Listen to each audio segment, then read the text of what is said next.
everybody, it's Jordan, the Urban Outlander. You guys, there's so much to talk about. It's episode 6, Better to Marry Than Burn. We are halfway through season 5. Isn't that wild?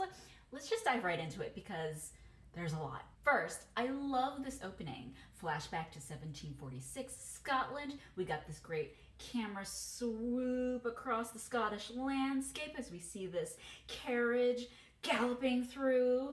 First of all, who just opens a secretly secured box underneath the carriage without asking first? It's so rude. We learn about Jocasta's very tragic past, right? We see how far she's come, both physically, in terms of logistics and countries, in terms of emotionally, and in terms of husbandly.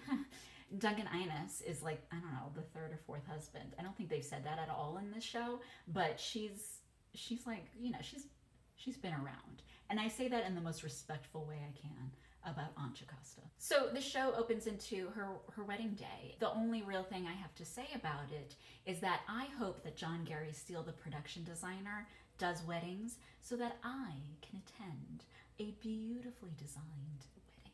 I do want to bring up that, you know, Jamie killed Knox in the last episode, and I thought maybe, just maybe, they would show some sort of remorse, guilt, reaction, feelings of his in this next episode. And apparently he's totally fine with the whole thing. There's no mention of it at all, and I thought, okay. All right then.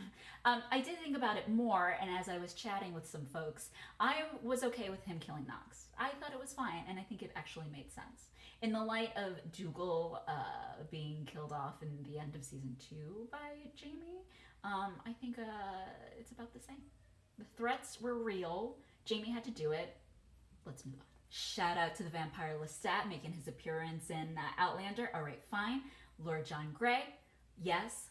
All the ladies on the East Coast of the colonies want to dance with you. I do want to bring up like one little thing that kind of is always a little bit of it really grinds my corn, you might say. Women moving away from men's morbid talks of politics. We got that moment in this episode where Claire is being like herded away from the men talking. You might argue still happens in this day and age. I wish Claire was a little bit more defiant.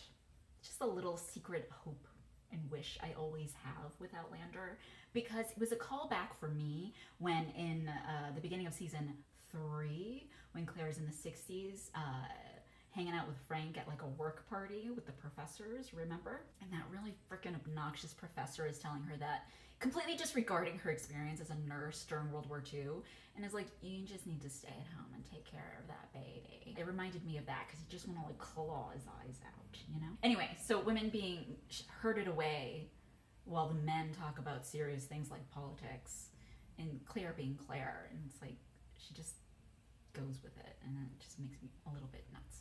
Wiley is like super gross. He kisses Claire's hand and it's like excruciating, just as excruciating as his clown makeup.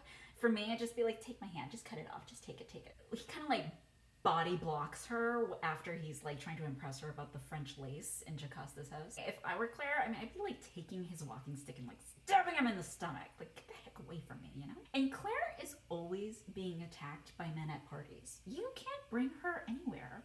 To love, as Wiley toasts, and I say, fuck off, Wiley. Okay, so this is like my bigger problem that was a reminder in this episode. All of the sort of ornamental slaves that we see at the wedding. Now, I'm not going to get into a big thing about like history and how we look back on history and it's the 21st century and this was the 18th century and blah, blah, blah. Like, one of the biggest problems I've had with Outlander and seeing kind of like all these ornamental slaves in this episode attending on like the rich white people of this world and at this time reminded me about how much Outlander has been really tone deaf about slavery and looking back on slavery, and Claire, our protagonist, being such a time traveler, as well as her daughter, and how there really hasn't been any sort of intelligent mention of this 3 examples, very quickly, bear with me. Claire and Jamie at the end of season 3 in Jamaica, kind of being the white saviors. The slave helps them, whatever, gets to, I think, where Galus is living, and then he does his job, and then Claire and Jamie set him free. Claire, in the beginning of season 4, not believing in keeping people as property and having such a problem with Jocasta having a slave plantation, but throughout the rest of the season, Claire has no problem being attended on by slaves. Or how about this season, in episode 1, the Burning Celtic Cross? Now, the producers were very particular about the design of this cross and making it look more Celtic as opposed to a cross, which for a certain part of the world that I would be familiar with, that has huge historical implications, whether you're white or something else, but particularly if you're Black and if you're African American or any of that diaspora here in this country. That imagery is powerful and it's hurtful. And Outlander, yet again, made no direct comment, nuanced, intelligent, anything, no commentary whatsoever of this painful past. And these ornamental slaves in this episode was just a reminder of that for me. Many people are going to disagree with me or agree with me on the following. I really liked this episode. For me, it gave a few examples of when writers deviate from the book and it works. First, Bonnet discovering that Jemmy will be the inheritor of River Run. This is great. I love it because it's immensely better than what happens in this book. I think it's more efficient. It makes more sense. It gives Bonnet more of an impetus and a better reason to want to, find Jemmy, find Brianna, and do that whole drama. Right on. Spot on, Outlander writers. I love it. Now, I haven't read the next book, book 6, and I do know that, or I understand that they are weaving in some elements into this season. So I don't know if this is a book 6 thing, but I don't really care. I just know that it's better than what happens in this book. Roger and Brianna fight locusts, and Roger saves the day. Oh, but Jamie's not there to see it. You know what? Good on you, Roger. You did a good job. So I like that part in this episode because we need Roger and Brianna to be doing something while the parents are away because they don't really have a lot to do this season yet. Myrta showing up on the eve of Jocasta's wedding. I really liked this. Some fans do not like that Myrta is still around because in the books he's not around. I like seeing him come back. I like seeing him propose to her. I liked her tales of woe. It makes her more human. All that steeliness, we now have more dimension and depth in her character. We know more about her. We feel bad for her. I hope you feel bad for her. And I understand why she said no to him. It makes sense to me. And doesn't it make her more tragic that at this stage of her life, after all of this tragedy, she finds love, and who knows how she felt about her prior husbands, but she has to reject it. She has to say no and go for the more safer route with Duncan Innes and being married to him. That almost makes her more tragic. How can Jocasta get any more tragic? A big thing about that deviation from the book with Myrta showing up, it scares me. I like it, but it scares me because I'm afraid that they're going to kill him this season. I don't know. I said it out loud. Oh God, there it is. I don't like thinking about it, but that's what this scene also brought up for me, is that fear. It keeps me awake at night. Next, when writers keep stuff from the book and it works. Well, before I did my video, I did a little looky-loo online to see what people were saying about this episode. Oh my God. Many fans don't like the sex scene in the barn. Look down while I take you. Watch. Damn you. Whoo! I have to take off my sweater. It's getting hot in here. I liked the barn scene. It was hot. I really liked it. They were kind of sparring. And when Jamie says to Claire, because you're a woman line, I don't think he truly believes in that. I think he says it to her because he knows exactly the reaction she's going to give him. And she does. Even when Jamie is a jerk and wants to, use your wedding rings as pawn in a gambling situation, you still love him. You still want to do him in a barn.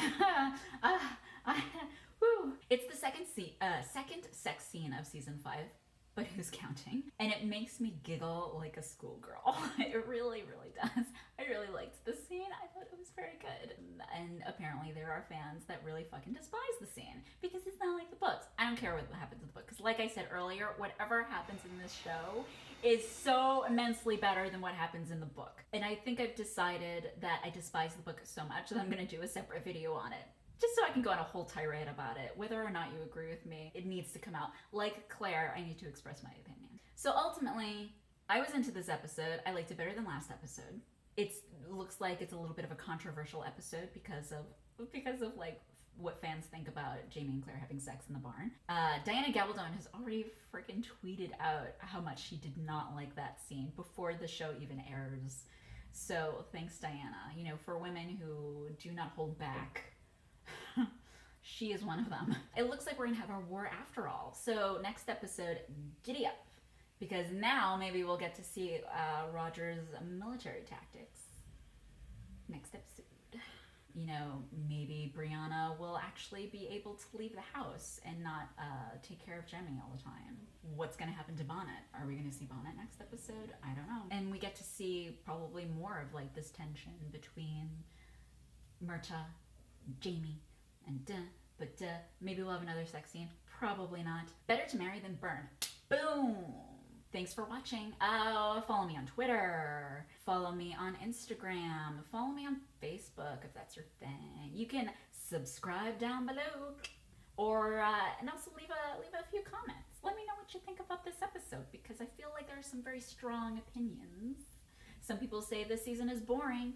I say it is not. It's okay to have differing opinions, right? And we can talk about it. And, you know, let's not be nasty. And this time when we all need to sit at home and in front of our televisions and computers and hopefully some books, let's have some civil discussions as well. We should do that all the time, but let's be super mindful of it now. Thanks so much. Check me out on the urbanoutlander.com as well. Outlander episode 7 coming right up.